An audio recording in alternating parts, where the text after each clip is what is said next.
Hello दोस्तों, high achievers online classes के videos में आप सभी का स्वागत है। जैसा कि आप सभी जानते हैं कि मैं आपको ज्योमेट्री पढ़ा रहा हूं और ज्योमेट्री में मैंने आपको अभी तक 25 से 26 क्लासेस जो है रिकॉर्डेड फॉर्म में जो है यूट्यूब पर अपलोड कर दी। आप सब ने ये वीडियोस देखे होंगे और अगर आप मेरे से पढ़ रहे हैं तो मेरी आपसे ये रिक्वेस्ट है कि अगर आप में से कोई बंदा अगर सीरियसली अगर फॉलो कर रहा है तो वो क्लास को फर्स्ट से लेकर लास्ट तक मीन्स स्टार्टिंग से लेकर एंड तक जरूर देखें, ठीक है। क्योंकि अगर क्लास को आप ये चाहते हो कि छोटी वीडियो बने मीन्स 10 से 15 मिनट की वीडियो बने, तो 10 से 15 मिनट की वीडियो में आप कोई ट्रिक होगी या कुछ ऐसी चीज़ होगी जो 2 से 4 लाइन की है तो उसको याद कर सकते हैं। बट अगर आपको सारे कॉन्सेप्ट समझने हैं तो कॉन्सेप्ट समझने के लिए आपको एक अच्छा टाइम देना पड़ता है किसी भी कॉन्सेप्ट को अच्छे से समझने के लिए, ठीक है। तो मैं आपको अच्छे से कॉन्सेप्ट समझाना चाहता हूँ, ना कि आपको आकर मैं ये बोल देता हूँ कि ये राइट एंगल है, जैसे मेरे को आज पढ़ाना है तो ये राइट एंगल आप इसमें रट ले कि P + B - H इस तरीके से /2 इसकी क्या होती है, रेडियस होती है और मैं आगे बढ़ जाऊँ। इस तरीके का काम नहीं कर रहा हूँ मैं।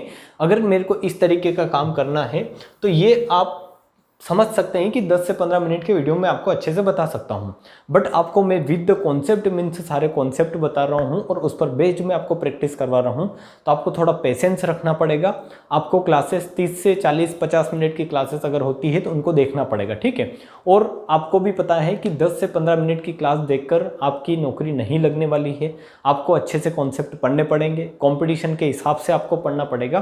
तो आप वीडियो को अगर देख रहे हैं, हमें फॉलो कर रहे हैं, वीडियोस देख रहे हैं, तो आप स्टार्टिंग से लेकर एंड तक अच्छे से वीडियो देखें ताकि आपके सारे कॉन्सेप्ट जो है वो क्लियर हो, ठीक है। और आप वीडियो को शेयर जरूर करें दोस्तों में, जो भी आपके भाई बहन जो पढ़ रहे हैं उनमें ज़्यादा से ज़्यादा जो क्या करें शेयर करें, ठीक है। तो आते हैं हम अब जो पढ़ने की बात करते हैं। मैं आपको जो है कल क्या पढ़ा रहा था, मैंने आपको कल पढ़ाया था इन रेडियस के बारे में, ठीक है। पहले मैं आपको थोड़ा सा ब्रीफ में जो है बता देता हूं कि क्या क्या पढ़ाया था। मैंने आपको पढ़ाया था कि इन रेडियस क्या होती है। इन रेडियस का मतलब अंत त्रिज्या बोलते हैं, या फिर इंग्लिश में ही इसको याद रखें कि इन रेडियस क्या होती है। तो इन रेडियस बोलोगे कि किसी भी वृत्त के अंदर इन सर्कल बनेगा और उस मीन्स इस किसी भी ट्राइंगल के अंदर इन सर्कल बनेगा और इन सर्कल की रेडियस को क्या बोलोगे आप, इन रेडियस बोलोगे, ठीक है। और इन रेडियस की वैल्यू अगर किसी ट्राइंगल में निकालनी थी तो वो निकाल सकते हैं आप ΔS करके, जहां पर ये क्षेत्रफल है, ये क्या है, क्षेत्रफल है। अगर आपने पिछली क्लास नहीं देखी है तो वो क्लास देख कर आए और फिर ये आप क्या करें, समझने का ट्राई करें, ठीक है। तो यहाँ पर आपको अगर इन रेडियस निकालनी है तो ΔYS करेंगे तो आपकी क्या आ जाएगी, इन रेडियस आ जाएगी। और इन रेडियस में ये जो डेल्टा है ये क्या है, क्षेत्रफल, और ये जो एस है ये क्या है, पेरीमीटर है। जो आपको पता होगा पेरीमीटर क्या होता है, पेरीमीटर होता है परिमाप, और ये है सेमी पेरीमीटर, तो इसको हो जाएगा, ये क्या हो जाएगा, अर्ध परिमाप, ठीक है। ये क्या है, अर्ध परिमाप है। तो यहाँ पर अगर आपको किसी भी ट्राइंगल की इन रेडियस निकालनी है तो आप क्या करेंगे, ΔS करेंगे, सिंपल, ठीक है। फिर मैंने आपको बताया था कि जब ऊंचाई दे रखी हो, क्या दे रखी हो, ऊंचाई दे रखी हो, तो ऊंचाई दे रखी हो तो r की वैल्यू कैसे निकालते हैं, तो वहां पर r आएगा आपका 1/r = 1/h1 + 1/h2 + 1/h3, ठीक है। h3 ये क्या है, ये आपके डायरेक्ट रिजल्ट हैं जो आपको याद रखने हैं, ये आपको डायरेक्ट हेल्प करेंगे क्वेश्चन करने में। और बाकी इसकी जो सारी थ्योरी है मैं आपको पढ़ा चुका हूँ, समझा चुका हूँ, ठीक है। तो ये रिजल्ट आपको याद रखने हैं कि इन रेडियस कहाँ से कैसे निकालोगे किसी भी ट्राइंगल की, और अगर ऊंचाई दे रखी हो तो इन रेडियस कैसे निकालोगे, ठीक है। आज नेक्स्ट कॉन्सेप्ट पर मूव करेंगे। आपका नेक्स्ट कॉन्सेप्ट क्या होगा वो आप समझने का ट्राई करें कि अगर आपको राइट एंगल ट्राइंगल दे दिया जाए तो आपको इन रेडियस निकालनी है। इन रेडियस काय में निकालनी है, इन रेडियस निकालनी है आपको राइट एंगल ट्राइंगल में, ठीक है। Right angle triangle, right angle triangle मैं ऐसे लिख देता हूं कि इन radius in right angle triangle, ठीक है। इन radius in right angle triangle means समकोण त्रिभुज में, समकोण त्रिभुज में आपको क्या निकालनी है, इन रेडियस। तो वहां पर आपकी समकोण त्रिभुज में इन रेडियस निकालना और भी आसान हो जाता है, जो मैं आपको अच्छे से समझाऊंगा, अच्छे से आप सारी चीजें समझोगे। इसके बाद समकोण के बाद आप पढ़ोगे कि आप समबाहु त्रिभुज में इन रेडियस कैसे निकालोगे, वहां पर क्या क्या रिजल्ट बनते हैं वो आप अच्छे से समझोगे। तो सारी चीजें समझने के लिए आपको पेशेंस रखना पड़ेगा, आपको वीडियो को देखना पड़ेगा, आपको समझने का ट्राई करना पड़ेगा। आप ये ना सोचें कि मेरे को समझ में नहीं आ रहा है, मेरे को तो ये नहीं हो रहा है, वो नहीं हो रहा है। अगर आप समझने का ट्राई करोगे तो सारी चीज़ें बहुत ईजी होगी और एग्जाम में क्वेश्चन भी बहुत जल्दी जल्दी आप बना सकोगे। ठीक है, तो आपको शर्त ये है कि कॉन्सेप्ट अच्छे से समझने हैं। तो ये है इन radius in right angle triangle. ये क्या है? इन radius in right angle triangle. तो सबसे पहले मैं आपको बता दूं कि राइट एंगल क्या होता है। ये आपको पता भी होगा कि राइट एंगल एक ऐसा ट्राइंगल होता है जिसमें एक कोण क्या होता है, एक कोण 90 डिग्री का होता है। ठीक है, एक कोण क्या होता है आपका 90 डिग्री का होता है, वो क्या होता है? राइट एंगल ट्राइंगल होता है। ये आपको पता होगा, जहां तक मेरे को उम्मीद है ये सारी चीज़ें आपको पता होगी कि राइट एंगल ट्राइंगल क्या होता है। ये मैंने इसको ऐसे कर दिया है ताकि समझाने में आसानी रहे। ठीक है, ये क्या है? राइट एंगल ट्राइंगल है। इसको मैं नाम दे रहा हूँ ABC। ABC मैंने इसको नाम दिया है। इस राइट एंगल ट्राइंगल की अगर आपको इन रेडियस निकालनी है तो इसका डायरेक्ट शॉर्टकट मैं आपको बता देता हूँ कि एक तरीका तो ये है जो यूनिवर्सल लॉ है। यूनिवर्सल लॉ क्या है? तो वो आप बताओगे कि R बराबर इन रेडियस बराबर क्या होता है? Delta by S। ये मैंने आपको कल भी समझाया था। ये हर एक ट्राइंगल में क्या है? हर ट्राइंगल में आप लगा सकते हो, हर ट्राइंगल में आप इसको क्या कर सकते हो? लगा सकते हो। ठीक है, इस फॉर्मूले को आप हर एक ट्राइंगल में लगा सकते हो। बट अगर आपके पास कुछ चीज़ें एक्स्ट्रा है तो उनको भी आपको समझना चाहिए कि ये तो आप लगाओगे तो इसमें आपको क्षेत्रफल निकालना पड़ेगा, सेमी पेरीमीटर निकालना पड़ेगा। ठीक है, अगर मान लो यहीं पर इसकी साइड दे रखी है कि मान लो ये 3 है, ये 4 है और ये 5 है। ठीक है, ये क्या है? एक राइट एंगल है, इसकी साइड है 3 4 5 है। तो इसके लिए अगर आपको इसका इन रेडियस निकालनी है तो इन रेडियस का फॉर्मूला क्या होता है? R बराबर डेल्टा बाई एस होता है। ठीक है, तो ये डेल्टा बाई एस निकालने के लिए आपको क्या करना पड़ेगा कि पहले मीन्स R निकालने के लिए पहले डेल्टा निकालना पड़ेगा, फिर आपको एस सेमी पेरीमीटर निकालना पड़ेगा और फिर इसको डिवाइड करके इन रेडियस आएगी। तो एक तरीका तो ये है कि ऐसे निकाले। तो ऐसे क्या आएगा? देखें आप कि अगर आप इसका क्षेत्रफल निकालेंगे तो ये डायरेक्ट इसका क्षेत्रफल क्या होगा? 1/2 आधार इंटू ऊंचाई। ठीक है, चूंकि ये राइट एंगल ट्राइंगल है तो ये इसका आधार होगा, मीन्स ये इसकी ऊंचाई होगी और ये इसका क्या होगा? आधार होगा। तो 4 × 3 हो जाएगा, तो ये कितना आ जाएगा? 6। ठीक है, कितना आ जाएगा? 2 से 2 4 कट जाएगा तो यहाँ पर 2 आएगा, मीन्स 6 सेंटीमीटर स्क्वायर इसका क्या आ जाएगा? क्षेत्रफल आ जाएगा। ठीक है, या फिर अगर आपने जो भी यूनिट ली है, मीटर ली है तो मीटर और सेंटीमीटर ली है तो सेंटीमीटर। ठीक है, तो ये आ जाएगा यहाँ पर 6। और फिर सेमी पेरीमीटर कैसे निकालोगे? तो इन सबका क्या कर दो? आधा कर दो। 5 और 3 8 का आधा 4 और 4 का आधार कितना हो जाएगा? 2, मीन्स कितना आ जाएगा? या फिर आप जोड़ के कर ले 5 + 3 + 4। ठीक है, 5 और 3 8 और 4 12 का आधा कितना हो जाएगा? 2, मीन्स क्या होगा? ये 6 होगा। और इस 6 को अगर यहाँ रखोगे तो ये सेमी पेरीमीटर इसका क्या आया है? 6 आया है। सेमी पेरीमीटर क्या आया है? एस आया है 6। तो डेल्टा बाई अगर एस करोगे तो 6/6 मीन्स एक क्या हो जाएगा? इसका इन रेडियस की जो होगी त्रिज्या, मीन्स इन रेडियस जो होगी वो क्या होगी? 1 सेंटीमीटर जो आ जाएगी, इसकी क्या आ जाएगी? इन रेडियस। ठीक है, तो ये इतना करना पड़ेगा आपको अगर इसकी इन रेडियस निकालनी है तो। अब इसका डायरेक्ट शॉर्टकट क्या है? डायरेक्ट शॉर्टकट वो है कि अगर आपको राइट एंगल ट्राइंगल की इन रेडियस निकालनी है तो वहां पर डायरेक्ट शॉर्टकट है कि आप क्या कर सकते हो कि आप R बराबर इजीली निकाल सकते हो। कैसे? R बराबर आप कर दें P + B - H/2। ये है इसका डायरेक्ट शॉर्टकट जो आपको याद रखना है। अगर आपको नींद में भी उठाकर बोला जाए कि राइट एंगल ट्राइंगल की इन रेडियस कैसे निकलती है, उसका डायरेक्ट शॉर्टकट क्या है, तो आप क्या बोलोगे कि P + B - H/2। एक बार और बोले P + B - H/2। अब यहाँ पर समझना है कि P क्या है, B क्या है, H क्या है। तो H का मतलब है हाइपोटेनियस। ठीक है, ये जो कर्ण है इसका, ये जो कर्ण है इसी को बोलते हैं आप H हाइपोटेनियस।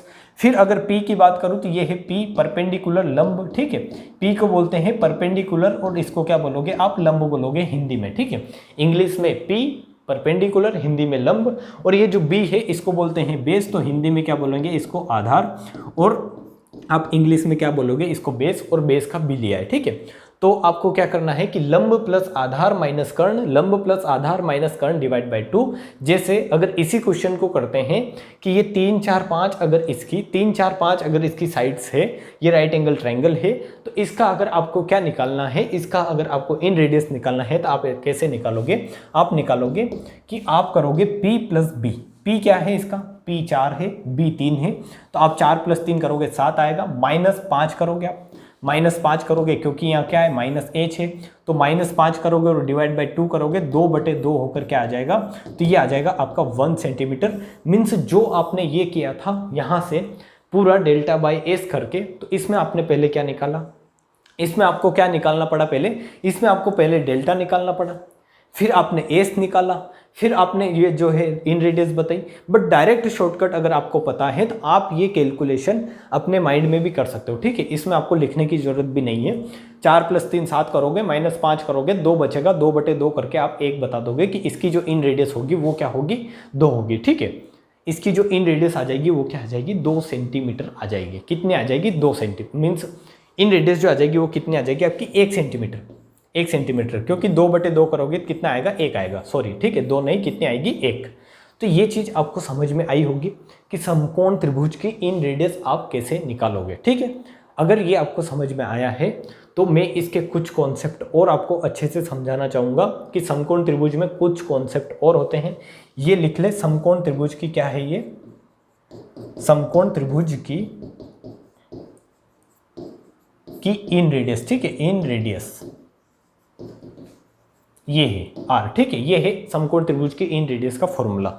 अब इसमें कुछ कॉन्सेप्ट और होते हैं जहां से एग्जाम में क्वेश्चन बनते हैं। एक्चुअली अगर मैं आपको सारी चीजें डिटेल में बताता हूं कि किस तरीके के कॉन्सेप्ट इसमें आपको पढ़ने हैं।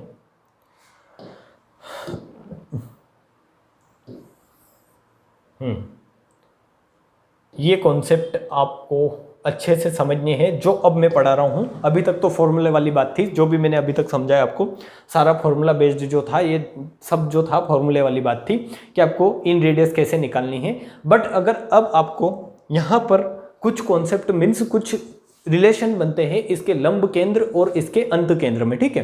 तो लंब केंद्र क्या होता है वो भी मैं आपको बताऊंगा, बट सबसे पहले आपको समझना है कि इसके अंदर इन रेडियस बनाओगे कैसे आप, ठीक है। तो इन रेडियस बनाने के लिए आप क्या करोगे, राइट एंगल ट्राइंगल में आप क्या करोगे, इस तरीके से आप सोचोगे कि अगर अंत केंद्र बनाना है, मीन्स अगर आपको इन सेंटर बनाना है, इन सेंटर बनाना है, इन सेंटर बनाना है आई, तो उसके लिए आप क्या करोगे, उसके लिए आप लोगे एंगल बाइसेक्टर। ये आपको पता है, आप क्या खींचोगे, एंगल बाइसेक्टर। तो एंगल बाइसेक्टर खींचोगे, तो एंगल बाइसेक्टर कैसे खींचोगे आप, कि आप इसका एंगल बाइसेक्टर ऐसे खींच दो, यहाँ से ये जो एंगल है इस एंगल का एंगल बाइसेक्टर खींच दो आप, ठीक है, जो यहाँ पर आएगा ऐसे। इस एंगल का एंगल बाइसेक्टर खींच दो आप, जो यहाँ पर आएगा ऐसे।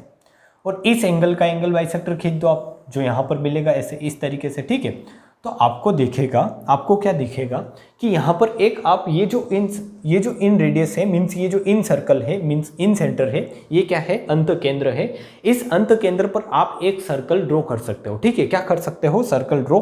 सारी चीज़ें समझने का ट्राई करें। मैं जो आपको बेसिक से बता रहा हूँ ये एक बहुत बड़ा कॉन्सेप्ट भी बनेगा जो आपको समझ में आएगा, बट अभी आप धीरे धीरे जो है सारी चीज़ें समझने का ट्राई करें कि मैं आपको कहाँ से कहाँ ले जाना चाहता हूँ, ठीक है। इस तरीके से ये क्या है, राइट एंगल ट्राइंगल है। इस राइट एंगल ट्राइंगल में आप बताओगे कि इस तरीके से एक इन सर्कल आप ड्रॉ कर सकते हैं, ठीक है। क्या ड्रॉ कर सकते हैं, एक इन सर्कल आप ड्रॉ कर सकते हैं। तो इन सर्कल अगर आपने ड्रॉ किया है तो सर्कल की तो कोई ना कोई रेडियस होगी, तो सर्कल की, इस सर्कल की जो रेडियस होगी उसी रेडियस को क्या बोलोगे आप, इस सर्कल की रेडियस को ही क्या बोलोगे, इन सर्कल की रेडियस को ही क्या बोलोगे, इन रेडियस बोलोगे, ठीक है। क्या बोलोगे, इन रेडियस बोलोगे। तो इन रेडियस आप कैसे इसमें ड्रॉ करोगे वो मैटर करता है, वहीं से कॉन्सेप्ट बनता है, ठीक है।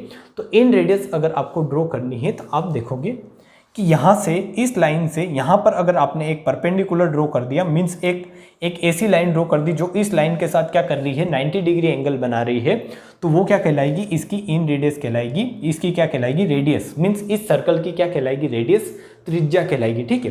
किसी सर्कल की रेडियस कैसे होती है, इस तरीके से होती है। अगर ये सर्कल है, इसमें अगर एक पॉइंट लिया है तो इस पॉइंट से इस बिंदु को मिला दो।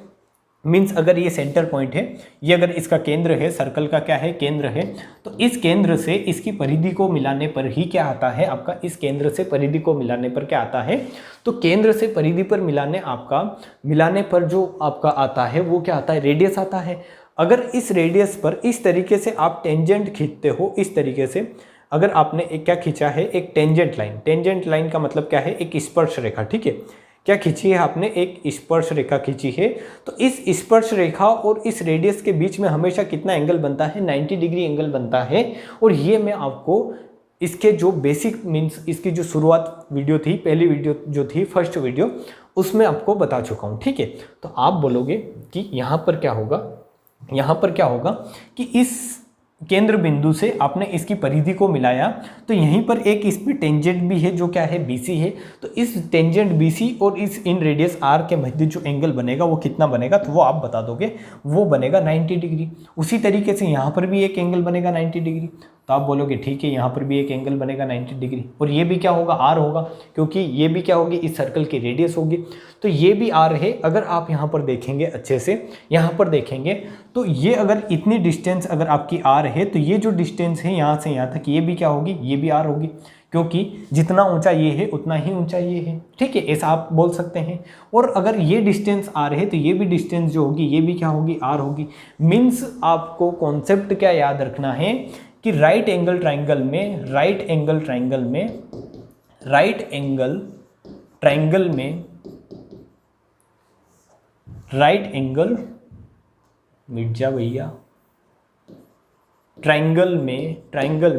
कोने में क्या बनता है, कोने में हमेशा क्या बनता है, हमेशा स्क्वायर बनता है, जो आपको दिख रहा है, ठीक है।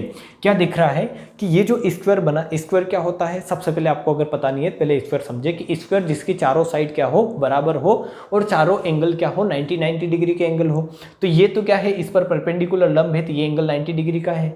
ये एंगल भी आपने क्या है, रेडियस है, ये क्या है, रेडियस और टेंजेंट के बीच का एंगल 90 डिग्री, ये एंगल भी 90 डिग्री, तो ये अपने आप ही क्या हो जाएगा, 90 डिग्री हो जाएगा। तो चारों एंगल क्या हो गए, इसके 90 डिग्री हो गए। तो ये क्या कहलाएगा, ये क्या कहलाएगा, एक सर्कल मीन्स एक स्क्वायर कहलाएगा। और ये स्क्वायर इन रेडियस से इन दोनों साइडों को मिलाने पर, मीन्स इन सर्कल से, इन सेंटर से इन दोनों साइडों पर को मिलाने पर यहाँ पर इस कोने में बना है। इसलिए आप बोल सकते हो कि राइट एंगल ट्राइंगल में कोने में हमेशा क्या बनता है, राइट एंगल ट्राइंगल में कोने में हमेशा क्या बनता है, आपका एक स्क्वायर बनता है, ठीक है। तो आप ये बोलोगे कि अगर ये स्क्वायर है तो इस स्क्वायर की आप क्या निकाल सकते हो, यहाँ पर आप देखने का ट्राई करें। मैं आपको और भी बेसिक चीज़ें समझाने का ट्राई करता हूँ। सबसे पहले आपको ये समझ में आया होगा कि ये सर्कल कैसे बना है, ठीक है। ये सर्कल अगर कैसे बना है ये आपको समझ में आ गया है तो बहुत ही इजी है। अब बाकी सारी चीज़ें बहुत ही इजी आपको समझाना कि आपने अगर यहाँ पर देखा तो मैं आपको एक कॉन्सेप्ट बताऊँगा। पहले एक कॉन्सेप्ट क्या होता है कि लंब केंद्र कहाँ बनता है, ठीक है। लंब केंद्र कहाँ बनता है ये आप देखें। लंब केंद्र आप पढ़ोगे, एक आगे जाकर आप एक और केंद्र पढ़ोगे, क्या पढ़ोगे, लंब केंद्र, या इसको ही बोला जाएगा क्या, ऑर्थो सेंटर, ठीक है। ऑर्थो सेंटर जो मैं आपको अच्छे से पढ़ूंगा, बट चीज़ें क्या है, इंटरलिंक्ड है, एक दूसरों के साथ जुड़ी हुई है, इसलिए मैं आपको बता रहा हूँ कि पहले आप समझ ले कि लंब केंद्र कहाँ बनता है। तो जब भी किसी ट्राइंगल में क्या करोगे, जब भी किसी ट्राइंगल में आप लंब डालोगे इस तरीके से, इस वर्टेक्स से यहाँ पर लंब डाल रहे हैं जो यहाँ पर अगर 90 डिग्री का एंगल बना रहे हैं, इसी तरीके से इस वर्टेक्स से, इस शीर्ष से यहाँ पर लंब डाल रहे हैं तो यहाँ पर 90 डिग्री का एंगल बनाएगा। लंब क्या होता है, एक ऐसी लाइन जो किसी वर्टेक्स पर क्या करे, मीन्स किसी साइड पर क्या करे, 90 डिग्री का एंगल बनाए। और इस शीर्ष से इस साइड को मिलाना है, इस शीर्ष से इस साइड को मिलाना है, और इस वर्टेक्स से इस साइड को मिलाओगे तो ये जो होंगे, ये जो तीनों जो लंब होंगे आपके, ये भी एक ही पॉइंट से गुजरेंगे।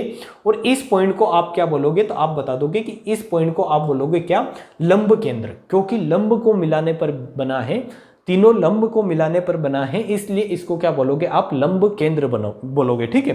तो लंब केंद्र कहाँ से आया ये आपको पता चला होगा। लंब केंद्र आपका आता है किसी भी ट्राइंगल में तीनों हाइट आप बोल सकते हो, ऊंचाई आप बोल सकते हैं, क्योंकि यही क्या होगी, इसकी ऊंचाई होगी, या आप इसको परपेंडिकुलर बोल सकते हो, लंब बोल सकते हो हिंदी में, या इंग्लिश में आप क्या बोलोगे, परपेंडिकुलर, ठीक है। तो परपेंडिकुलर या लंब को मिलाने पर जो पॉइंट मिलता है उसको क्या बोलते हो, लंब केंद्र, ऑर्थो सेंटर बोलते हो। और यही कॉन्सेप्ट आपको यहाँ पर देखना है, समझना है इसको, ठीक है। कि आप अगर इसमें देखोगे तो इस भुजा BC पर ये क्या है, लंब है, इस भुजा AB पर ये क्या है, BC क्या है, लंब है, ऐसा आप बोल सकते हो। क्योंकि लंब क्या होता है, जो किसी साइड के साथ क्या होता है, 90 डिग्री का एंगल बनाता है। जैसे आपने यहाँ देखा, ये इस साइड के साथ 90 डिग्री का एंगल बना रहे हैं, ये इस साइड के साथ 90 डिग्री का एंगल बना रहा है, ये इस साइड के साथ 90 डिग्री का एंगल बना रहा है। तो यहाँ पर आप देखोगे तो ये भी क्या कर रहा है, भुजा BC के साथ ये जो AB है ये 90 डिग्री का एंगल बना रहा है यहाँ पर, ठीक है, 90 डिग्री का एंगल बना रहा है। उसी तरीके से आप देखोगे तो ये जो भुजा AB है इस पर अगर ये BC है तो ये भी इस पर 90 डिग्री का एंगल बना रहा है, ठीक है। और इसी तरीके से एक लंब और खींचोगे आप, एक लंब और खींचोगे इसका, तो वो भी जो होगा वो भी यहीं पर आकर मिलेगा। मीन्स आपने क्या देखा, आपने क्या देखा कि अगर राइट एंगल ट्राइंगल आप ले रहे हो और राइट एंगल ट्राइंगल में अगर आप ऑर्थो सेंटर अगर बनाओगे तो ऑर्थो सेंटर हमेशा कहाँ बनेगा, यहाँ इसके जहाँ पर इसका परपेंडिकुलर और इसका बेस का जो पॉइंट होगा यहाँ पर ये पॉइंट क्या कहलाएगा आपका, ऑर्थो सेंटर कहलाएगा, ठीक है। क्या कहलाएगा, ऑर्थो सेंटर, या ये पॉइंट क्या कहलाएगा आपका, लंब केंद्र कहलाएगा, लंब केंद्र, ठीक है, लंब केंद्र।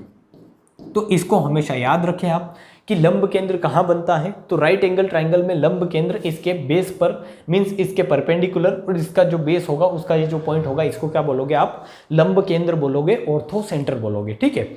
अब ये पॉइंट क्या था, तो ये पॉइंट आप बोलोगे कि ये था अंत केंद्र, ये क्या था, अंत केंद्र, क्योंकि आपने यहाँ पर क्या किया था, अंत केंद्र के लिए आपने क्या किया था, इसके एंगल बाइसेक्टर को मिलाया था।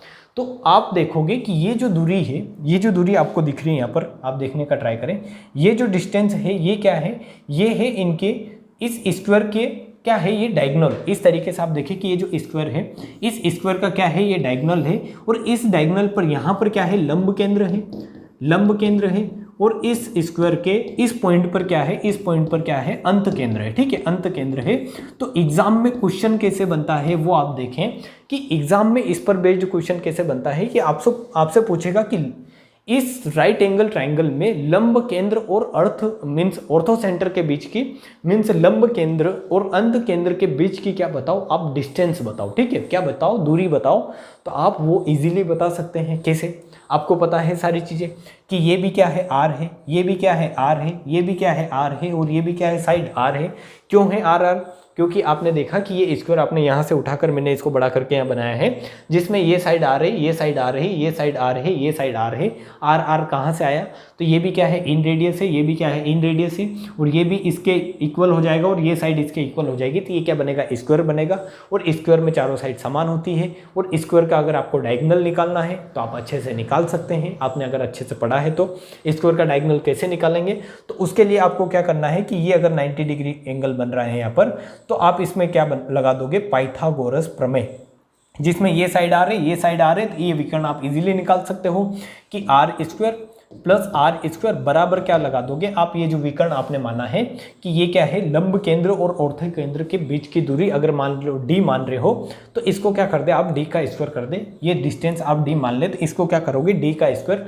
तो डी का स्क्वायर बराबर क्या आएगा आपका, 2r स्क्वायर, ठीक है। तो यहाँ से 2r स्क्वायर आएगा, डी का स्क्वायर, तो डी बराबर क्या आ जाएगा, √2r, ठीक है, √2r। मीन्स आपको इस डायगोनल की जो लेंथ मिली वो क्या मिली, इस डायगोनल की लेंथ क्या मिली, √2r, ठीक है। ये जो डायगोनल मिला आपको क्या मिला, √2r, √2r, ठीक है। √2 है और r क्या है, मल्टीप्लाई में, ठीक है, √2 × r, √2 × r।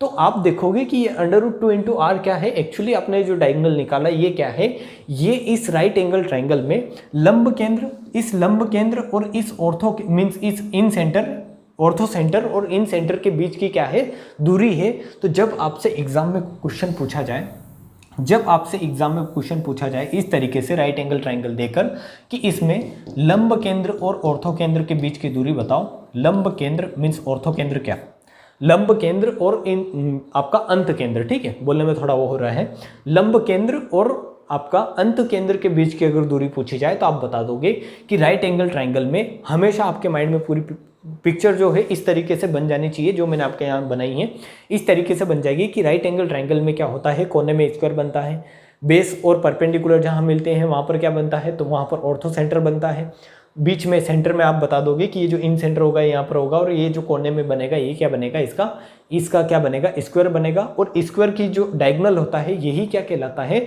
Right angle triangle की लंब केंद्र और ऑर्थो केंद्र के बीच की दूरी। तो लंब केंद्र और ऑर्थो केंद्र, मेरे को नाम आ रहा है बार बार, ऑर्थो केंद्र मीन्स ऑर्थो सेंटर और इन सेंटर के बीच की क्या होगी, दूरी होगी। ठीक है, तो लंब केंद्र और अंत केंद्र के बीच की दूरी आपको निकालनी है, तो आप क्या बता देंगे कि लंब केंद्र और अंत केंद्र के बीच की दूरी क्या आ जाएगी, √2 इंटू आर, √2 इंटू आर। और ये गोल्डन कंसेप्ट है, इसको आप याद रखें, आप अपने जहन में उतार ले इसको, कहाँ पर, अपने दिमाग में उतार ले इसको, कि राइट एंगल ट्राइंगल में क्या क्या होता है, क्या क्या आप कर सकते हैं। तो मैंने आपको अभी तक 3 चीज़ें बताई है इसमें, कि इन सेंटर, सबसे पहले इन सेंटर आप बना सकते हैं इस तरीके से। इन रेडियस आपको निकालनी है, तो इन रेडियस आप कैसे कैसे निकाल सकते हैं। राइट एंगल ट्राइंगल की इन रेडियस निकालने का ये तो यूनिवर्सल लॉ है, कहीं पर भी लगा सकते हैं आप, R बराबर डेल्टा बाई एस। बट अगर आपको शॉर्ट में निकालना है, शॉर्टकट करना है, तो शॉर्टकट बहुत ईजी है। क्या करना है उसको, कि R बराबर P plus B minus H by 2, P plus B minus H by 2।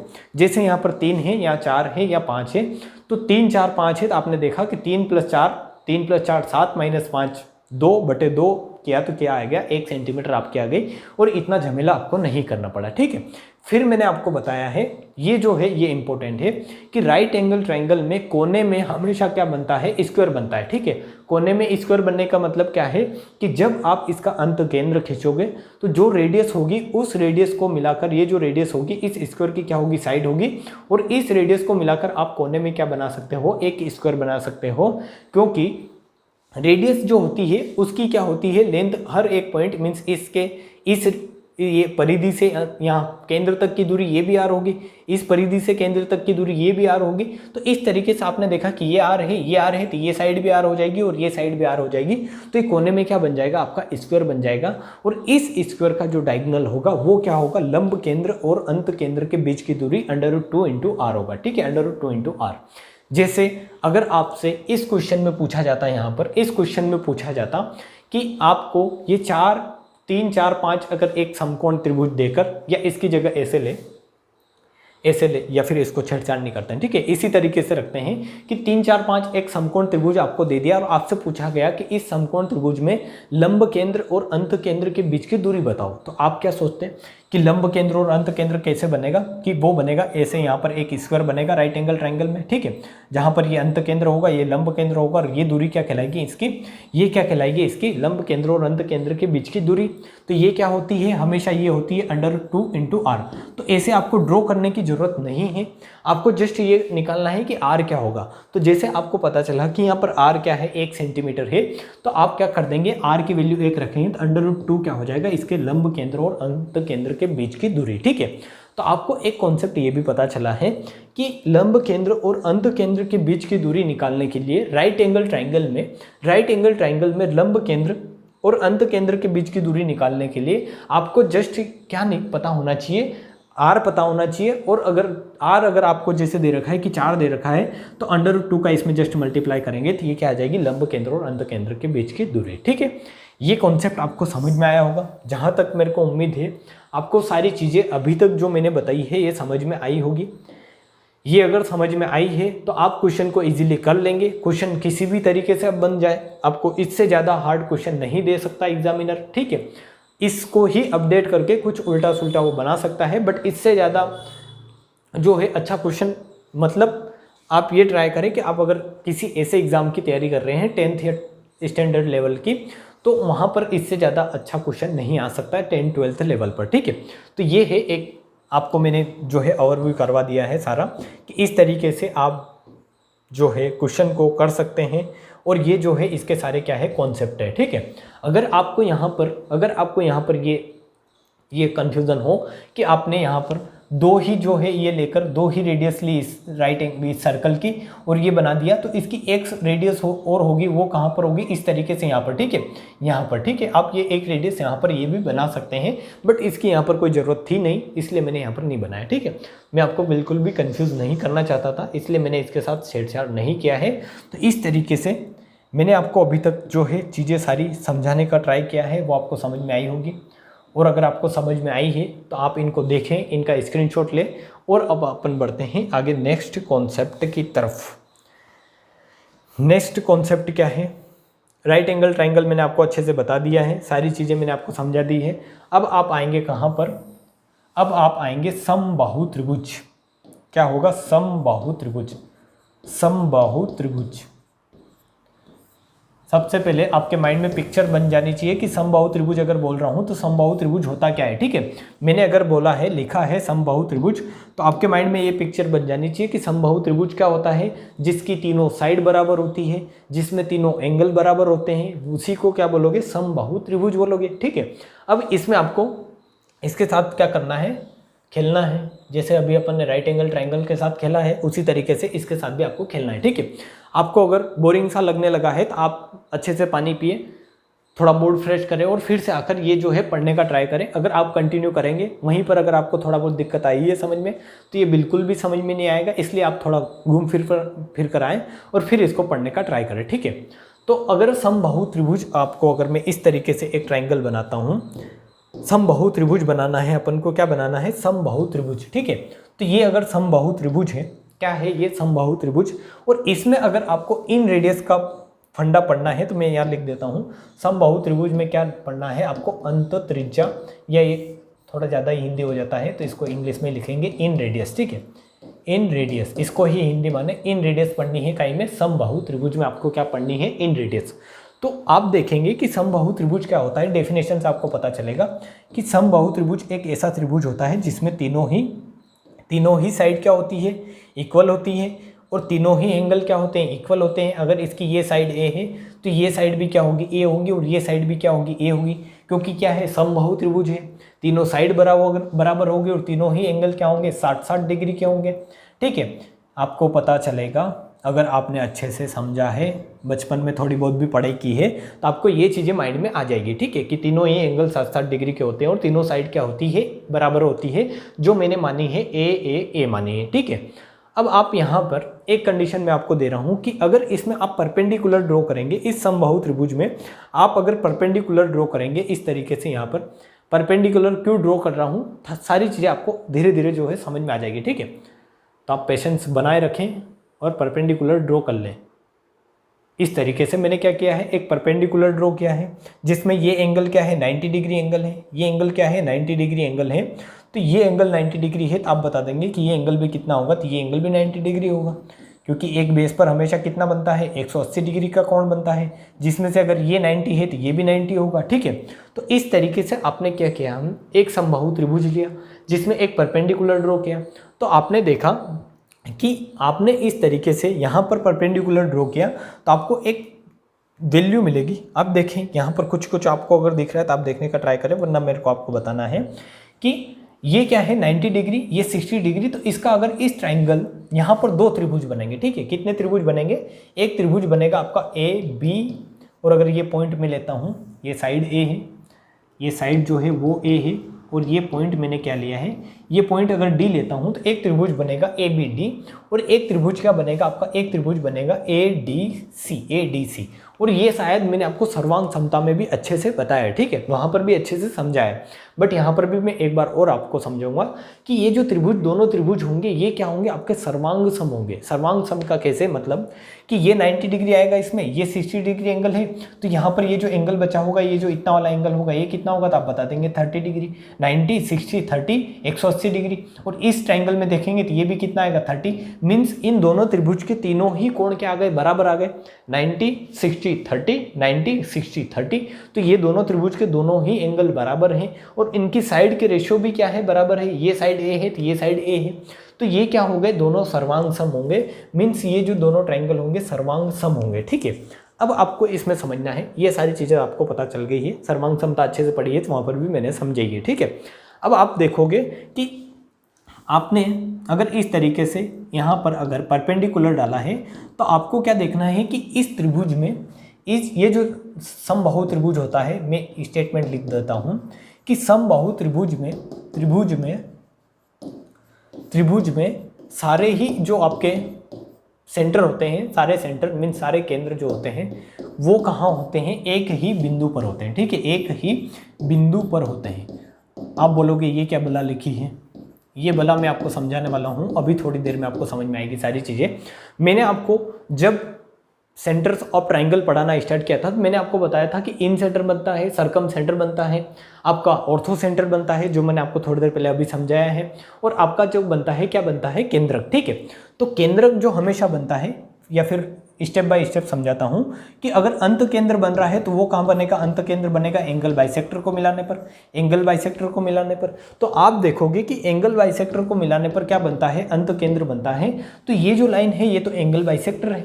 आप देखोगे यहाँ पर तो आपको मिलेगा कि ये भी 30 डिग्री एंगल है, ये भी 30 डिग्री एंगल है। तो ये लाइन क्या आ जाएगी आपकी, एंगल बाइसेक्टर आ जाएगी। फिर आप देखोगे कि सर्कम सेंटर, ठीक है, परिकेंद्र, परिकेंद्र तो परिकेंद्र कहाँ बनता है, ये परपेंडिकुलर बाइसेक्टर। अब लंब अर्धक, ठीक है, मैं आपको यहाँ पर लिख के देता हूँ लंब अर्धक। अब लंब अर्धक क्या होता है ये मैं आपको बता देता हूँ कि इस तरीके से अगर आपने एक लाइन ली है और इस पर एक परपेंडिकुलर डाला है, जो क्या कर रहा है, इस लाइन को दो बराबर भागों में भी बांट रहा है और इस पर क्या है, लंब भी है, ठीक है, लंब भी है और दो बराबर भागों में भी बांट रहा है। तो इस तरीके से आप देखोगे कि ये साइड क्या है, यहाँ पर देखोगे तो ये क्या है, लंब है, 90 डिग्री का एंगल बना रहा है। तो आप बोलोगे कि अर्धक है कि नहीं है, तो मैं आपको बताऊंगा कि ये जो BD है और ये जो DC है, BD और DC क्या होगा, दोनों बराबर होंगे।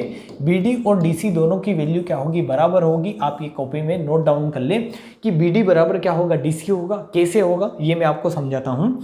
अगर आपने यहाँ पर ये समझ में आ गया है, आपको अगर ये समझ में आ गया है कि ये एंगल बाइसेक्टर है, ये 30 डिग्री है, ये भी 30 डिग्री है, तो एंगल बाइसेक्टर थ्योरम से इसकी जो आप जो एंगल बाइसेक्टर डालते हो वो सामने वाली साइड को उसी रेशियो में डिवाइड करता है।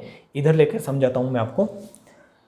एक ट्राइंगल आपने लिया है, इसमें आपने क्या डाला है, एंगल बाइसेक्टर डाला है। इस तरीके से इस साइड से एंगल बाइसेक्टर डाला है। तो ये जो एंगल बाइसेक्टर है ये इस सामने वाली साइड, अगर ये साइड BD है, BC है और ये A है, तो इस BD से DC का रेशो वही होगा जो एंगल बनाने वाली साइड है। एंगल बनाने वाली साइड क्या है, AB और AC, क्या है, AB और क्या है, AC है। तो BD से DC का जो रेशो होगा वो वही होगा जो AB से AC का रेशो होगा। मीन्स अगर ये रेशो 1:1 है, ये रेशो A अनुपात A है, जैसा इस ट्राइंगल में आपको मिलेगा कि ये रेशो क्या है, ये भी A है, ये भी A है। तो इन दोनों साइड का रेशो भी क्या होगा, BD से DC का रेशो भी क्या होगा, A अनुपात A होगा।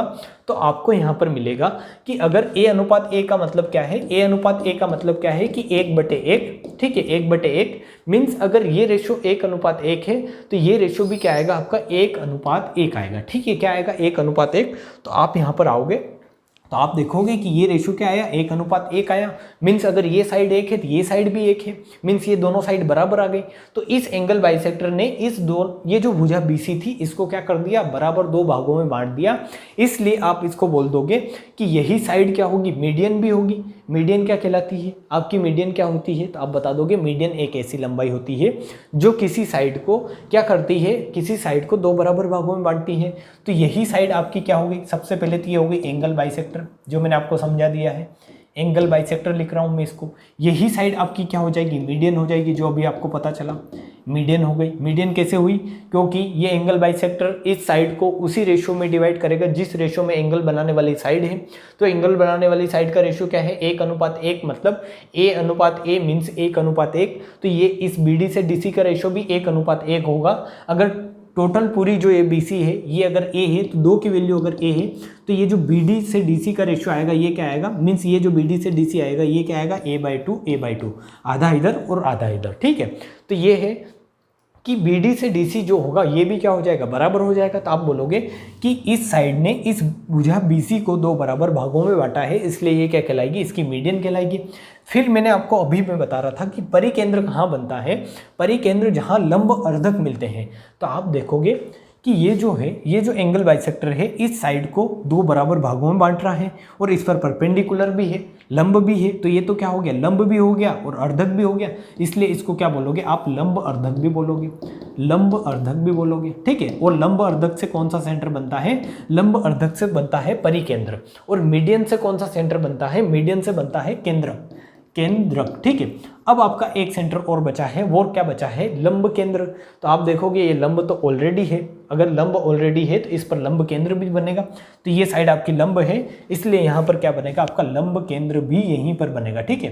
क्या बनेगा, लंब केंद्र भी यहीं पर बनेगा, लंब केंद्र। तो इस तरीके से आप बोल सकते हैं कि किसी भी समबाहु त्रिभुज में चारों ही सेंटर जो होते हैं, जो मैंने आपका यहाँ पर लिखा है, समबाहु त्रिभुज में सारे केंद्र मीन्स चारों सेंटर, ठीक है। यहाँ पर सारे की जगह चारों कर लो, क्या कर लो, चारों सेंटर, चारों जो सेंटर होते हैं, चारों जो केंद्र होते हैं वो एक ही पॉइंट पर होंगे। यहीं पर आपका इन सेंटर आएगा, यहीं पर आपका ऑर्थो सेंटर आएगा, यहीं पर आपका सरकम सेंटर आएगा और यहीं पर आपका क्या आएगा, यहीं पर आपका ग्रेविटी सेंटर आएगा, जिसको जी से डिनोट किया जाता है। ठीक है, ये आई है इन सेंटर, ओ है ऑर्थो सेंटर, एच है सरकम सेंटर और जी है आपका क्या है, जी है ग्रेविटी सेंटर या केंद्रक। और ये कहाँ से बनते हैं, तो आई बनता है एंगल बाइसेक्टर को मिलाने पर, ये लाइन एंगल बाइसेक्टर भी है। ओ बनता है आपका ऑर्थो सेंटर बनता है लंब को मिलाने पर, तो ये लाइन लंब भी है क्योंकि आपने डाला ही लंब था, तो ये लाइन लंब है। फिर आपको सरकम सेंटर कहाँ बनता है, जहाँ पर लंब बाइसेक्टर मीन्स आपके परपेंडिकुलर बाइसेक्टर मिलते हैं। ठीक है, तो परपेंडिकुलर है ये लाइन और बाइसेक्टर भी है, तो आप बोल दोगे कि यहाँ पर परपेंडिकुलर बाइसेक्टर लाइन है, तो यहीं पर क्या बनेगा, इसका क्या बनेगा, यहीं पर बनेगा इस लाइन में क्या बनेगा आपका लंब मीन्स परिकेंद्र। ठीक है, सरकम सेंटर। और फिर ये लाइन ग्रेविटी सेंटर भी यहीं पर बनेगा क्योंकि ये लाइन क्या है, मीडियन भी है। तो इस तरीके से इसमें चारों ही सेंटर जो बनेंगे वो कहाँ पर बनेंगे, एक ही पॉइंट पर बनेंगे। ये सारी चीज़ें आपको समझ में आई होगी, सारी चीज़ें आपके माइंड में क्लियर होगी। तो मैं आपको अब नेक्स्ट कॉन्सेप्ट की तरफ लेके चलूँगा क्योंकि ये भी अपने आप में एक बहुत बड़ा कॉन्सेप्ट है। अगर आपको समझ में आया तो बहुत अच्छी बात है, वरना एक समरी में एक बार और बताऊँगा, जब सारे सेंटर पढ़ा दूंगा उसके बाद एक समरी और बताऊँगा, जहाँ पर आप समबाहु त्रिभुज पढ़ेंगे वहाँ पर भी आप ये सारी चीज़ें देखेंगे। ठीक है, अब इसमें आपको क्या पढ़ना है, समबाहु त्रिभुज में आपको क्या पढ़ना है आपको यहाँ पर मैं अगर बता सकता हूँ तो यहीं पर बताने का ट्राई करता हूँ क्योंकि कन्फ्यूज होंगे फिर आगे वहाँ। ये अगर आपने अगर देखा है तो आप इसका स्क्रीनशॉट ले ले क्योंकि इतना आपको समझ में आएगा नहीं फिर एकदम। अब आपको अगर समबाहु त्रिभुज की क्या निकालनी है, इन रेडियस। ठीक है, क्या निकालनी है, इन रेडियस या फिर मैं एक अलग ही ट्रायंगल लेता हूँ और फिर बताता हूँ, अलग ही ट्रायंगल लेकर समझाता हूँ, इतनी गजफिज हो जाएगी इसमें पूरा सारा। यहाँ पर आए आप, कहाँ पर आए, यहाँ पर इस पेज पर आना नहीं है, आपको देखना है। ठीक है, इस पेज पर देखें, इस तरीके से अगर मैंने इक्विलेटरल ट्रायंगल लिया है, समबाहु त्रिभुज लिया है, तो उसमें आप बता देंगे, उसमें आप क्या बता देंगे कि इसमें ये अगर मैं परपेंडिकुलर डाल रहा हूँ तो यही क्या होगा, आप बताएंगे यही एंगल बाइसेक्टर होगा, यही आपका परपेंडिकुलर बाइसेक्टर होगा, यही आपकी मीडियन होगी और यही आपका क्या होगा, परपेंडिकुलर होगा, क्योंकि परपेंडिकुलर तो आपने डाला ही है एक्चुअली। तो आप मेरे को ये बताएं कि इसमें अगर आपको रेडियस निकालनी है r, तो r क्या होगा, r आप बता देंगे r बराबर डेल्टा बाई एस। r बराबर क्या होता है तो आप बता देंगे r बराबर होता है डेल्टा बाई एस। अब आप बोलेंगे कि डेल्टा क्या है, तो डेल्टा है क्षेत्रफल, एस क्या है, सेमी पेरीमीटर। चूंकि ये क्या है, क्योंकि ये क्या है, समबाहु त्रिभुज, जिसमें समबाहु त्रिभुज की कंडीशन से तीनों ही साइड क्या होगी, बराबर। ये साइड अगर ए है तो ये साइड भी ए होगी और ये जो पूरी साइड है ये भी कितनी होगी, तो ये पूरी साइड होगी आपकी क्या होगी, ए होगी। ठीक है, ये पूरी साइड क्या होगी, ए होगी। तो ये समबाहु त्रिभुज है तो इसमें तीनों साइड बराबर होगी और तीनों साइड बराबर है तो आप सेमी पेरीमीटर भी निकाल सकते हैं, तीनों साइड को जोड़ें और उनका आधा कर दें। क्षेत्रफल भी निकाल सकते हैं आप इजीली, बट इसमें आपको क्षेत्रफल के लिए क्या चाहिएगा कि त्रिभुज का अगर क्षेत्रफल देखते हो तो त्रिभुज का क्षेत्रफल क्या होता है, त्रिभुज का क्षेत्रफल होता है, आपको क्षेत्रफल का फॉर्मूला भी यहाँ से मिल जाएगा अच्छे से, कि त्रिभुज का क्षेत्रफल होता है 1/2 आधार इंटू ऊंचाई। क्या होता है, आधार इंटू ऊंचाई। तो आप देखोगे कि आधार तो आपके पास है, आधार तो आपके पास है कि अगर ये आपने साइड मानी है तो इस पर आधार ए है पर ये हाइट नहीं है। ये साइड अगर आपने मानी है तो इसका आधार तो है ए पर हाइट नहीं है। तो इस हाइट को निकालने के लिए सबसे पहले आप क्या निकालेंगे, ऊंचाई। ठीक है, ऊंचाई निकालेंगे। अगर आपको क्षेत्रफल निकालना है तो सबसे पहले आपको क्या चाहिएगा, समबाहु त्रिभुज का क्या चाहिएगा, आपको ऊंचाई, हाइट चाहिए। ठीक है, और हाइट मैंने ड्रॉ करी है, ये एच। इस एच की वैल्यू कैसे निकालेंगे तो मैंने आपको थोड़ी देर पहले समझाया है। ये जो है इतनी रामायण की है, इसका कहीं ना कहीं यहाँ पर यूज़ है, इसीलिए बताया। ठीक है, कि ये जो इतनी जो ये लेंथ होगी ये क्या होगी, आप बता देंगे कि ये a/2 होगी और ये क्या होगी, a/2 होगी। कहाँ से आई तो मैंने आपको बताया है कि एंगल बाइसेक्टर सामने वाली साइड को उसी रेशो में डिवाइड करते हैं जिस रेशो में एंगल बनाने वाली साइड है। एंगल बनाने वाली साइड का रेशो 1:1 है, मीन्स बराबर है। तो ये पूरी साइड अगर आपकी पूरी साइड ए है तो ये a/2 होगा और ये भी a/2 होगा। तो आप यहाँ पर सिंपल ये फंडा लगाएंगे। तो ये पॉइंट अगर मैं मानता हूँ कि ये पॉइंट अगर डी है तो ये साइड कितनी होगी, a/2 होगी, और ये साइड कितनी होगी तो ये भी आप बता देंगे कि ये कितनी होगी, a/2 होगी, इस तरीके से। ठीक है, ये साइड a/2 होगी। अब आप देखेंगे कि इसमें अगर आपको एज की वैल्यू निकालनी है तो यहाँ पर आप इस ट्राइंगल ADC में, इस ट्राइंगल ADC में क्या लगा सकते हैं, ट्राइंगल ADC में आप लगा सकते हैं पाइथागोरस थ्योरम। वहाँ से h निकालेंगे तो h की वैल्यू आएगी आपकी, क्या आएगी, h बराबर आएगा a/2 का स्क्वायर प्लस a का स्क्वायर, ठीक है। या फिर आप हाँ ऐसे ही करेंगे, a/2 का square plus a square by 2, a square by 2 करेंगे या फिर इसका स्क्वायर करेंगे तो क्या हो जाएगा, 4 हो जाएगा, ठीक है। कैसे हुआ, क्या हुआ, सॉरी, क्योंकि इसमें क्या है, हाइपोटेनियस क्या है आपका 90 डिग्री के सामने क्या होता है, हाइपोटेनियस कर्ण होता है, ये क्या है, कर्ण है, और आपको निकालना क्या है, परपेंडिकुलर निकालना है। आप जो कर रहे थे अभी जो है वो गलत किया था कि इसमें आपको क्या निकालना है, h निकालना है। तो आपका क्या होगा, यहाँ पर कर्ण का स्क्वायर बराबर क्या होगा, लंब का स्क्वायर प्लस आधार का स्क्वायर। तो लंब क्या है, h का स्क्वायर प्लस आधार क्या है, a/2 का स्क्वायर करोगे तो a स्क्वायर बाई 4 हो जाएगा, बराबर क्या आएगा, ये a स्क्वायर आएगा, यहाँ से h स्क्वायर आपको मिलेगा, यहाँ से h स्क्वायर आपको क्या मिलेगा, a स्क्वायर, ये जो पूरा है यहाँ पर a स्क्वायर बाई 4, ये इधर ले आए आप, तो आपको मिलेगा, ये आएगा आपका a स्क्वायर बाई, या फिर इसको ऐसे ही करें, इसको आप सोल्व कर सकते हैं इजीली, ये जो बहुत बड़ी बड़ी बातें नहीं है, इस तरीके से आप इसको सोल्व करेंगे तो h स्क्वायर की जो वैल्यू मिलेगी आपको क्या मिलेगी, h स्क्वायर की वैल्यू आपको मिलेगी 4a square minus a square divide by 4, means h square बराबर आपके सामने आएगा, h स्क्वायर बराबर आपके सामने क्या आएगा, 3a square divide by 4, means h की वैल्यू आपके सामने क्या मिलेगी आपको यहाँ पर 1/2 √3a/2 कैसे आया, इस रूट को हटाओगे, यहाँ से इस स्क्वायर का हटाओगे तो इधर रूट लगेगा, ये a स्क्वायर रूट से बाहर निकलेगा तो a हो जाएगा, 4 रूट से बाहर निकलेगा 2 हो जाएगा, और √3 रूट से बाहर नहीं निकलेगा, ठीक है। तो आपके सामने आपको h मिल गया, आपको h की वैल्यू मिल गई, आधार आपको पता है a है, और 1/2 क्या है, ये तो फॉर्मूले में होता है, तो आप फॉर्मूला लगाएंगे त्रिभुज के क्षेत्रफल का फॉर्मूला। तो त्रिभुज का क्षेत्रफल क्या होगा आपका, h मीन्स h क्या है यहाँ पर √3/2 है, 1/2 इंटू √3/2 इंटू a, और आधार क्या है, वो क्या है आपका, आधार क्या है, बेस क्या है, पूरा क्या है, पूरा बेस है a, ठीक है, पूरा बेस कितना है a। तो आपको यहाँ से क्या पता चलेगा कि ये क्या आया, इसका त्रिभुज का क्षेत्रफल क्या आया, तो त्रिभुज का क्षेत्रफल आपको मिलेगा, मैं अलग जो है कलर से इसको लिख देता हूँ, त्रिभुज का क्षेत्रफल आपको क्या मिलेगा यहाँ पर 1/4, ठीक है, ये 2 इंटू 2 कितना हो जाएगा 4, या फिर इसको लिखे √3/4, डायरेक्ट √3 में ऊपर लिख रहा हूँ, √3/4 a स्क्वायर, ठीक है, √3/4 a स्क्वायर क्या होगा, त्रिभुज का क्षेत्रफल।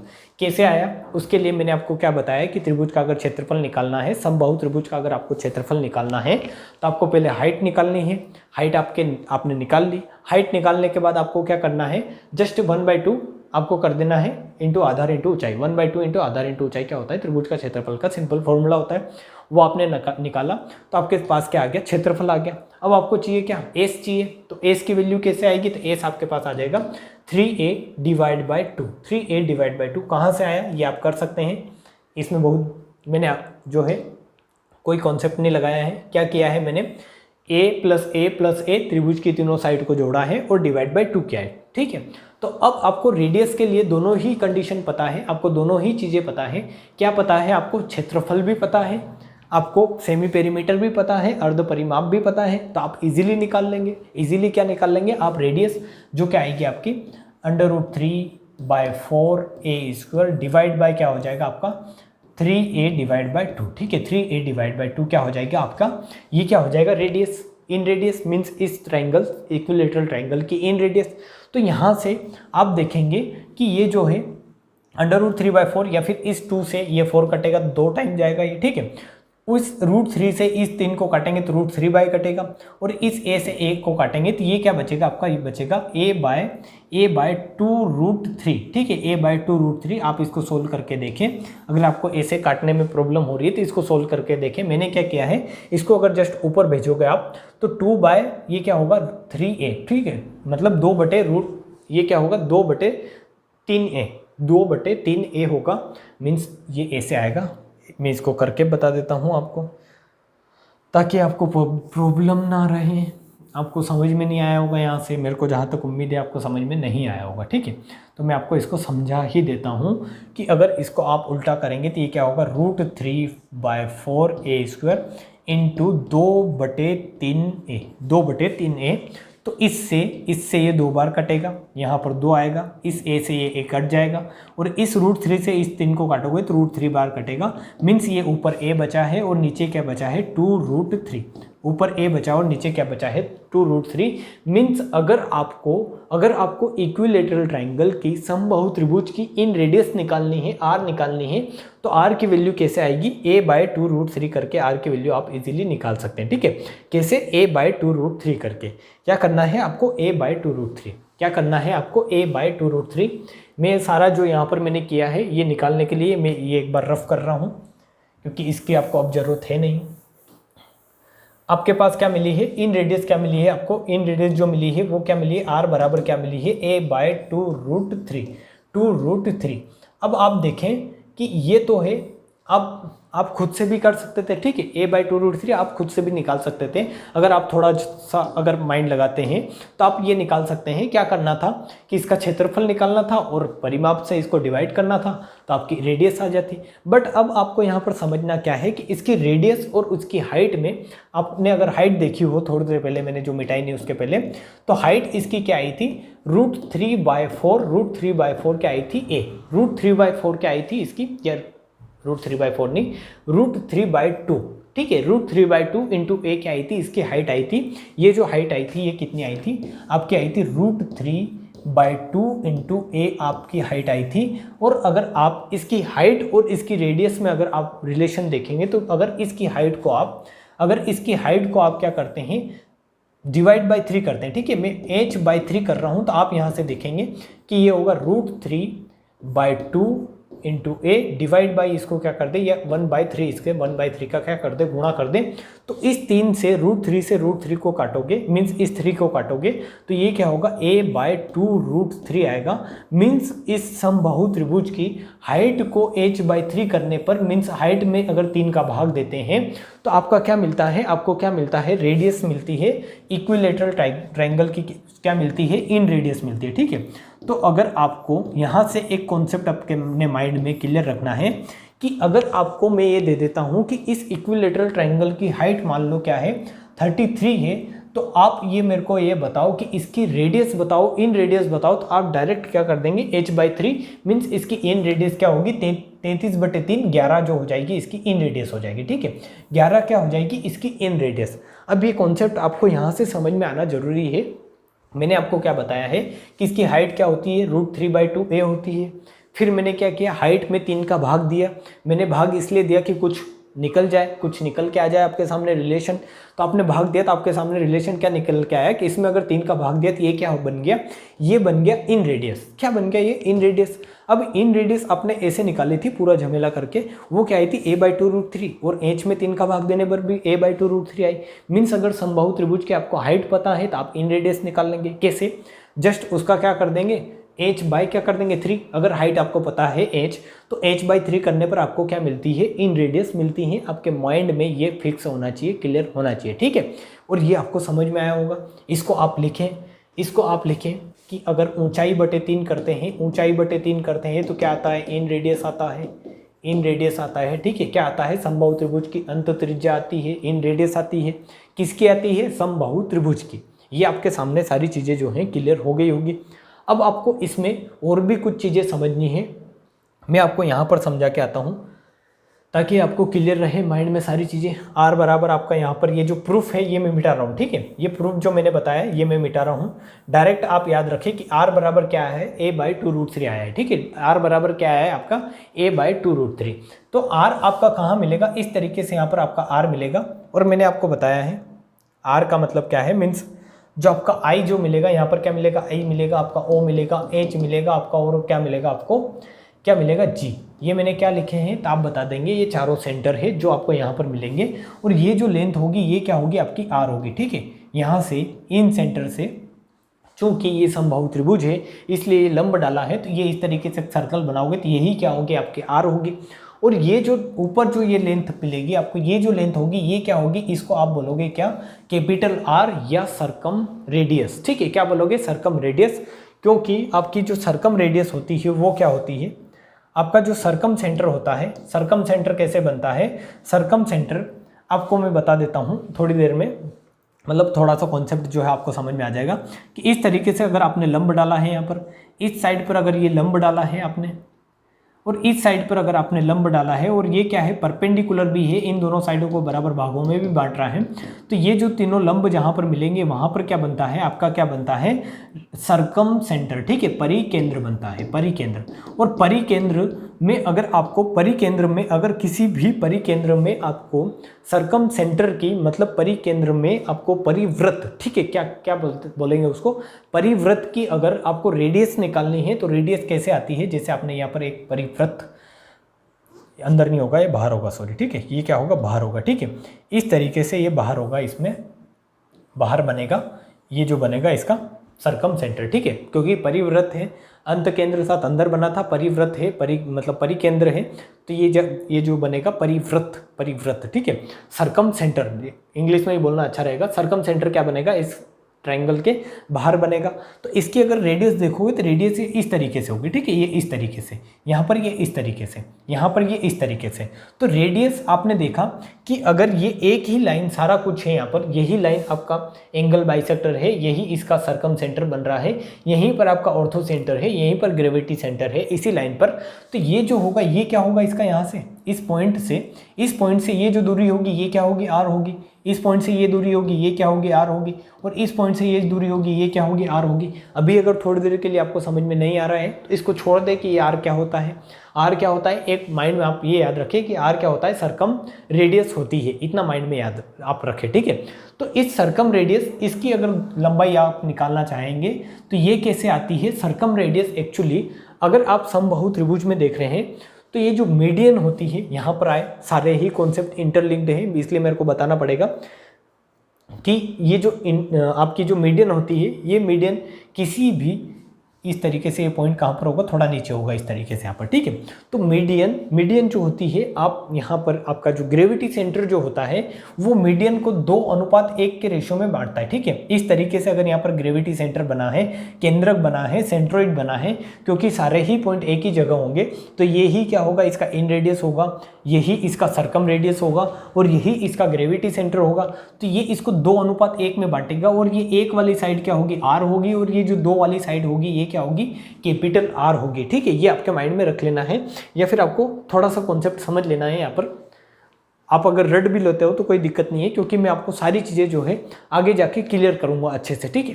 क्योंकि आप ये जो है जब सरकम सेंटर पढ़ लोगे, आप सरकम सेंटर पढ़ लोगे तो वहाँ से आपको सारी चीज़ें क्लियर हो जाएगी। आप जब मीडियन पढ़ लोगे, मीन्स आप जब ग्रेविटी सेंटर पढ़ लोगे, तो आपको सारी चीज़ें जो है एक वेल मैनर में आगे जाके समझ में आ जाएगी, ठीक है। तो आपको मैंने क्या बताया है कि अगर इस r की वैल्यू आपको निकालनी है तो r क्या होता है, r जो होता है वो होता है इस हाइट का, ये जो पूरी हाइट है, इस पूरी हाइट को जो ग्रेविटी सेंटर भी यहाँ पर होगा वो क्या करेगा, 1:2 के अनुपात में बांटेगा। मीन्स अगर पूरी ऊंचाई अगर 3 है तो 3 बराबर क्या है, h है, तो ये जो r होगा वो क्या होगा, r बराबर होगा h का 2/3 गुना, h का 2/3 गुना। मीन्स अगर पूरा अगर 3 है तो ये जो r है ये क्या है, 2 है, और ये क्या है, 1 है, ठीक है। तो जो r होता है ये क्या होता है, h × 2/3, h × 2/3, ठीक है। h × 2/3 क्या होता है, आपका r होता है। कैसे आया है मैं आपको बताऊंगा, बट आप थोड़ी देर के लिए समझे। मैं एक कॉन्सेप्ट आपको बताना चाहता हूं कि r जो होता है सरकम रेडियस वो क्या होता है, 2/3 × h। ये अगर आपको समझ में नहीं आया है 2/3 h सारी चीज़ें, तो मैं आपको सारी चीज़ें जब आप सेंटर्स खत्म हो जाएंगे ट्रायंगल के तो वहाँ पर जाकर आपको सारी चीज़ें समझ में आ जाएगी, ठीक है। तो 1 मिनट के लिए आपको इसको रट लेना है, भले मैं अगर अभी कहूँ तो आप बुरा मानेंगे, बट इसको रट लें, क्योंकि अगर समझ में नहीं आ रहा है तो आपको रटना पड़ेगा, क्योंकि आप जब सारे सेंटर पढ़ लोगे तो आपको सारी चीज़ें क्लियर हो जाएगी, फिर आपको रटने का कुछ जो रहेगा फंडा नहीं रहेगा। बट एक बार मैं आपको सारी चीज़ें बताना चाहता हूँ तो आप समझना चाहेंगे और आप अच्छे से समझें इसको, ठीक है। कि ये r बराबर अगर 2/3 h है तो h की वैल्यू क्या थी, तो आप देखेंगे h की वैल्यू क्या थी, h की वैल्यू थी यहाँ पर, h की वैल्यू क्या थी, √3/a × 2, √3/a × 2। तो इसको आप देखें r बराबर क्या होगा, √3/2 × a इंटू क्या है 2/3 इसमें है ही सही, तो इस 2 से ये 2 कट जाएगा, इस √3 से इसको काटोगे तो r बराबर क्या आ जाएगा आपका a/√3। मीन्स कॉन्सेप्ट निकल कर ये आया कि किसी भी इक्विलेटरल ट्राइंगल का अगर आपको इन रेडियस निकालनी है तो इन रेडियस क्या होगी, इक्विलेटरल ट्राइंगल की इन रेडियस क्या होगी, इन रेडियस होगी आपकी r बराबर a/2√3। इन रेडियस क्या होगी a/2√3, और अगर आपको उसका सरकम रेडियस निकालनी है तो वो क्या होगी a/√3। ठीक है, क्या होगी a/√3। ये कॉन्सेप्ट है, आप अच्छे से इसको नोट डाउन कर ले।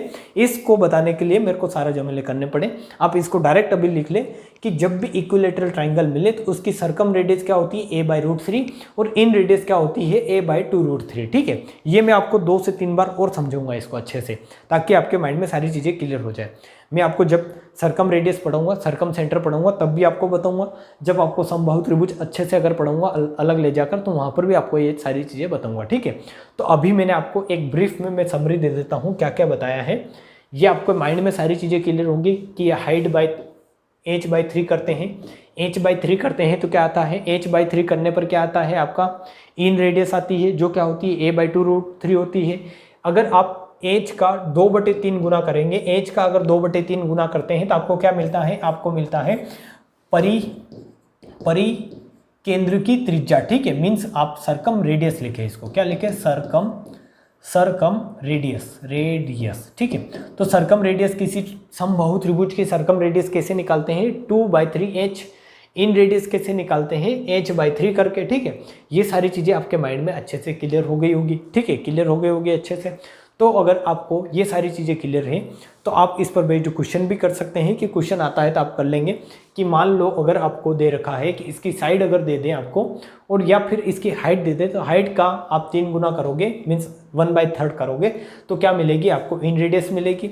साइड का मीन्स हाइट का अगर आप 2/3 गुना करोगे तो क्या मिलेगी आपको परित्रिज्या मिलेगी। ठीक है, क्या मिलेगी परित्रिज्या।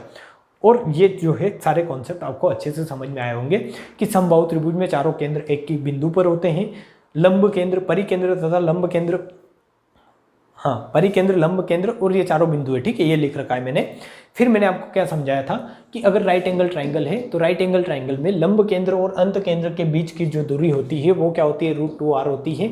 इसकी जो रेडियस निकालते हैं, इन रेडियस वो कैसे आते हैं, आप इस तरीके से निकाल सकते हैं p + b - h/2। ठीक है, ये सारी चीज़ें आपके माइंड में अच्छे से क्लियर होगी। और एक चीज़ मैं बता देता हूँ आपको क्या क्लियर नहीं होगी, वो ये क्लियर नहीं होगी क्योंकि मेरे को लग रहा है कि ये आपको समझ में अभी नहीं आएगा कि ये r कहाँ से आया, 2/3 कहाँ से आया। तो इसको आप थोड़ी देर के लिए लिख कर इसको रख ले, इस तरीके से रख ले कि ये समझ में नहीं आया। ठीक है, समझ में नहीं आया है, समझ में नहीं आया, ऐसे लिख के रख ले। तो जब आप इसको सारे रेडियस मीन्स सारे सर्कल पढ़े तब आप देखें कि कहीं पर ये कॉन्सेप्ट लग रहा है क्या। आप जब आगे सरकम सेंटर पढ़ेंगे तो वहाँ से आप जब मीडियन पढ़ेंगे तो वहाँ पर दोनों अगर पढ़ लेंगे, सरकम सेंटर और मीडियन मीन्स आप ग्रेविटी सेंटर पढ़ लेंगे, तो ये कॉन्सेप्ट आपको अच्छे से मिल जाएगा कि हाँ ये अब फिर आप बोल दोगे कि समझ में आ गया है। ठीक है, तो ये कॉन्सेप्ट आपको मैं मान सकता हूँ कि ये समझ में नहीं आया होगा, बट ये आपको अच्छे से समझ में आया होगा कि h/3 कहाँ से आया है, क्यों किया है मैंने h/3, और ये सारी चीज़ें r कहाँ से आया है, ये आपको अच्छे से समझ में आया होगा। ठीक है, इसको आप क्या लिख दें कि समझ में नहीं आया है। आगे मैं जब भी आपको ग्रेविटी सेंटर पढ़ाऊंगा, आपको सरकम सेंटर पढ़ाऊंगा, तो वहाँ पर ये चीज़ें मैं ध्यान में रख के चलूँगा कि ये आपको समझ में नहीं आया है, मेरे को समझाना है, क्योंकि ये आगे के कॉन्सेप्ट है, सारी चीज़ें एक साथ मिलकर इंटरलिंक्ड होती है, इसलिए मेरे को बताना चाहिए, यहाँ पर बताना पड़ा है। बट आप सारी चीज़ें अच्छे से समझेंगे, ये मेरा आपसे क्या है वादा है। ठीक है, तो आप सारी चीज़ें समझ में आई हैं तो इनको अच्छे से लिखें, इनको अच्छे से पढ़ें। और हाँ, कल के जो क्लास नोट्स थे मीन्स जो मैंने लिखा है ये मैं टेलीग्राम पे अपलोड नहीं कर पाया था क्योंकि वो सेव नहीं हो पाया था। आज जो भी मैंने लिखा है ये सारा मैं आपका कहाँ पर आपका करूँगा, टेलीग्राम पर हमारा चैनल है हाई अचीवर्स करके, वहाँ पर आपने अगर ज्वाइन कर रखा है तो मैं ये PDF आपको वहाँ पर शेयर करूँगा, आप वहाँ से डाउनलोड कर सकते हैं। ठीक है, तो आज के लिए इतना ही, सारी चीज़ें आपको क्लियर हुई होगी जहाँ तक मेरे को उम्मीद है। मिलते हैं अगले वीडियो में, तब तक के लिए आप हंसते रहें, मुस्कुराते रहें और वीडियो को ज़्यादा से ज़्यादा शेयर करें। आपका एक सब्सक्रिप्शन हमें मोटिवेशन देता है, ज़्यादा से ज़्यादा हमें मोटिवेशन मिलता रहे और हम इसी तरीके से आपके लिए वीडियो बनाते रहें। इसके लिए आपको क्या करना है कि दोस्तों में ज़्यादा से ज़्यादा चैनल को क्या करना है, शेयर करना है। ठीक है, तो मिलते हैं अगले वीडियो में, तब तक के लिए जय हिंद, जय भारत।